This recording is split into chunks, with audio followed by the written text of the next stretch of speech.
Paz do Senhor para todos. Quem nos fala é o pastor J. Carlos e mais uma vez iremos focar no assunto sobre angiologia. Nós estamos numa série baseada nessa matéria e ainda estamos no assunto sobre o adversário de nossas almas. E para encerrar essa matéria, sobre o adversário, nós iremos encerrar com a questão os demônios. Os demônios. Mas antes de nós falarmos sobre essa questão, irei ler um texto aqui em 1 Samuel, capítulo 16, e a partir do verso 14. Essa aqui é uma Bíblia minha Thompson. Eu ganhei ela de presente em 99. Já li ela 2 vezes, fora as questões avulsas, Essa minha Bíblia me acompanha em uns grandes eventos em que eu fui ministrador da palavra de Deus. Vamos lá. 1 Samuel 16, 14, alguns versos a seguir. Ora, o Espírito do Senhor retirou-se de Saul e o atormentava um espírito maligno da parte do Senhor. Os servos de Saul me disseram: vê, um espírito maligno da parte do Senhor te atormenta. Dize, ó Senhor nosso, a teus servos que estão na tua presença, que busque um homem que saiba tocar harpa. Quando o espírito maligno da parte do Senhor vier sobre ti, então ele tocará com a sua mão e te sentirás melhor. Misericórdia. Queridos, existe uma controvérsia, eu vou falar assim, muito pobre no ensinamento sobre este assunto, que acarreta uma pobreza de conhecimento que causa enfraquecimento espiritual. Eu não irei esmiuçar 1 Samuel 16, verso 14 ao 16, agora, mas é de uma aberração exegética desse texto que futuramente eu irei dar uma aula, um vídeo exclusivamente sobre esses 3 versos. O verso 14, 15 e 16, talvez mais alguns, de 1 Samuel. Queridos, é de uma fraqueza de conhecimento tão grande que se tornou uma aberração teológica no meio cristão. Quando eu digo no meio cristão, eu digo em todos os ambientes que Deus enviou um espírito maligno, no caso, um demônio. Mas não irei falar sobre esse tema. Mas, para encerrar o tema dessa matéria relacionada ao inimigo, iremos fechar com os demônios. Queridos, as Escrituras não fecha e também não abre a questão sobre os demônios, sobre a sua origem. Na verdade, ainda é um mistério que nas culturas ainda existem muitos pontos vazios, em aberto. Se nós pegarmos culturas mais antigas do que o próprio judaísmo é novo também. O judaísmo é de 700 anos antes de Cristo. O judaísmo é algo da época exílio babilônico. Então, mais ou menos 600, 700 anos antes de Cristo, tá bom? Então, antes do judaísmo, já existia culturas que estudavam possessões malignas.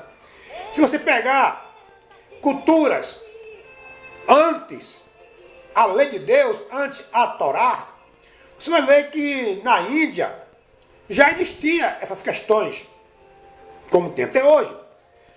O Egito, qual foi o primeiro povo a se preocupar com a vida após a morte? Até parece que é outra matéria, né? Sobre a eternidade. Não, foi o Egito. O Egito foi a primeira cultura, foram a primeira cultura a se preocupar com a vida após a morte. E dentro da sua cultura existia os deuses, né? E também a oposição aos deuses, os espíritos malignos. Por isso a diversidade de deuses lá no Egito, como também na Grécia, como também a cultura hindu, como também na cultura chinesa, como também na cultura japonesa. Nós vivemos em um mundo rodeado por uma cultura de demônios, de seres que rodeiam o imaginário da mente. Pastor, os demônios são imaginários? Não. Os demônios são atuantes. Mas os demônios, eles não são, que fique bem claro, não são anjos caídos ou decaídos. Já vi alguns pregadores ensinarem a respeito disso, que são anjos que perderam a sua luz, perderam a graça, perderam a glória, perderam o poder, e por não estarem mais diante de Deus, por causa do seu pecado, eles hoje são espíritos malignos que rodeiam a terra, que estão na terra para perturbar o ser humano. Mas está escrito que os anjos caídos ou decaídos estão em cadeias eternas. E alguns não acreditam em demônios. Vou citar aqui o caso do judaísmo. Não todo o judaísmo. Existe uma linha crescente dentro do judaísmo que eles não acreditam nos demônios e não acreditam também no diabo. É uma linha de pensamento muito forte dentro do judaísmo. Por quê? Porque quando eles estudam as profecias que estão relatadas em profetas como Isaías, Ezequiel, Jeremias, onde tratam de opositores, eles são literalmente tratados como os reis inimigos de Israel. Já falei isso em vídeo meu anterior. Mas, se, meu amado, minha amada, não existe uma operação maligna, se não existe o mal, automaticamente não existe o bem. Então nós vivemos em um mundo de maravilhas, em um mundo de paz. E nós não vivemos nessa terra nenhum dia de paz. Alguém pode falar, mas o paraíso já está, eu vivo em alegria, o mal não existe. Se o mal não existe, por que no período da história, nós vivemos em uma história de quase 6.000 anos. E não há relatos históricos de paz. Há relatos históricos de guerra. Vou repetir, não há relatos de paz. Só existe relatos de guerra. A própria Bíblia, ela não relata paz. A Bíblia é um livro que relata guerra. Tanto a partir do Gênesis até ao Apocalipse. Se você não crê em Apocalipse, problema seu. Mas se você crê do Gênesis a Deuteronômio, também fala de guerras, não fala de paz. Mas se você crê do Gênesis ao livro de Malaquias, também não fala de paz. Falam-se de guerras. De guerras. O mundo não tem paz. Mas por que o mundo não tem paz? Porque o mundo vive sobre a influência demoníaca. Que os demônios, eles são dominados, controlados exclusivamente pela influência do diabo. Pastor, influência do diabo, que é o líder do demônio. O diabo não é um demônio, o diabo é um anjo caído, um anjo que perdeu a sua essência divina. Mas a questão da natureza dos demônios, primeiro, eles são seres inteligentes. Seres inteligentes. Isso você pode ler em Mateus 8, 29 ao 31, em 1 Timóteo, Paulo disse no capítulo 4, verso 1 ao 3, 1 João, capítulo 4, verso 1, Tiago também falou no capítulo 2, verso 19, eles possuem características e ações pessoais, não são pessoas.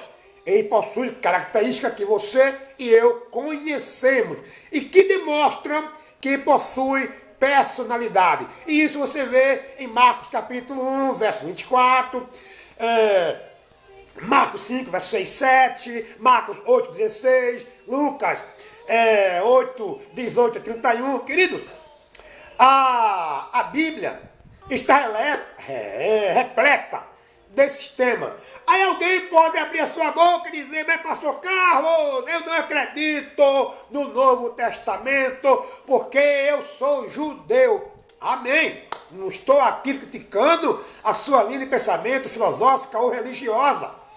Mas entenda uma coisa: os discípulos de Cristo, o discípulo de Jesus, o discípulo do Messias, do Mashiach, eles eram judeus e viviam sobre uma cultura judaica.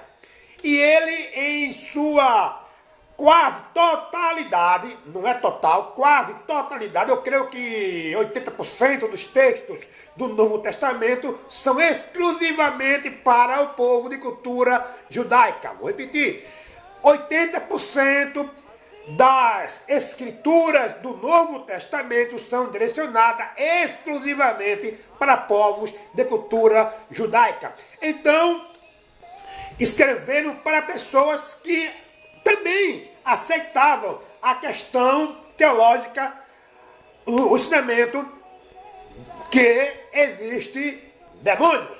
Então, eles são seres espirituais. Você pode ler em Lucas 9, 38, verso 39 a 42, você pode ver em Hebreus 1 a 13 e 14, Hebreus 2, 16, Mateus 8, 16, Lucas 10, 17 a 20. Eles são reputados idênticos aos espíritos imundos.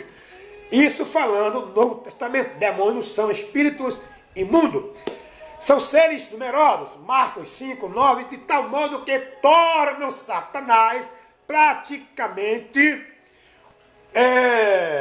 um ser de liderança. Os demônios, eles atuam representando Satanás, o diabo. Queridos, no meio da cultura ocidental, existem alguns que seguem a doutrina do Novo Testamento, mas não aceitam a questão da possessão maligna. Pastor, existe possessão maligna? Claro. Ou você acha que a tranquilidade que nos é nos tirada por quê? Me diga. Por quê? Existe questão psicológica? Claro. Existem questões fisiológicas? Claro. Existem questões de psicanálise? Claro. Nós temos que saber que a ciência não pode estar longe de nós. Eu sou adepto da psicologia, da psicanálise, cientistas. Eu leio vários livros, textos, entendeu? Se você pegar alguns textos de Charcot, de Freud, de tantos filósofos, vamos lá, um homem como Nietzsche. Nietzsche, ele é questão fechada no meio filosófico. Mas Nietzsche, no seu livro O Anticristo, você pode ler, tem lá uma frase, eu tenho esse livro, eu emprestei, não me devolveram. Mas O Anticristo de Nietzsche, tem uma frase lá muito forte, já falei desse livro em alguns vídeos meus, diz lá, que se Jesus aparecesse para ele, no caso Nietzsche, fizesse os mesmos milagres que fez no passado, seria mais um motivo, mais uma razão para ele não acreditar em Cristo, não crer no Messias. Como é que o homem, sua consciência, vai dizer que Jesus operasse na frente dele, era mais uma forma dele não crer? Isso porque é uma opressão, possessão demoníaca. Existe a opressão e a possessão. A opressão e a possessão. Eu tenho colegas, amigos, judeus, que não acreditam em demônios. Mas eu conheço amigos judeus que já expulsaram demônios em nome de Yeshua. Em nome de Yeshua HaMashiach. São judeu messiânico. Eles guardam o sábado, eles fazem suas orações em hebraico aramaico, eles cantam os hinos em hebraico, em português, algumas vezes, mas depois cantam em hebraico. São judeus, eles têm a cultura judaica, mas eles acreditam em demônios, sabem que existe. E outro grupo não aceitam. Isso é pessoal, isso é de cada um. Mas, voltando ao assunto, os demônios são seres numerosos, são seres vis e perversos, de baixa conduta. Dentro do meio espírita, isso eu falo da religião espírita, até no meio espírita existe uma dissensão. Existe o baixo clero e o alto clero. O baixo espiritismo e o alto espiritismo. O baixo espiritismo são aqueles que trabalham as suas ideologias com os chamados guias. Quais são os guias? Preto Velho, Zé Pilinta, Maria Padilha, Pombagira, aí vai, né? Estes são o chamado baixo clero, que para eles são guias, e para nós são demônios. E existe a chamada mesa branca, o catecismo, que não aceitam essas entidades, não aceitam. Dentro do próprio espiritismo existe essa dissensão. São seres que servem às ordens mais baixas de Satã, de Satanás, do diabo. são degenerados em toda a sua condição.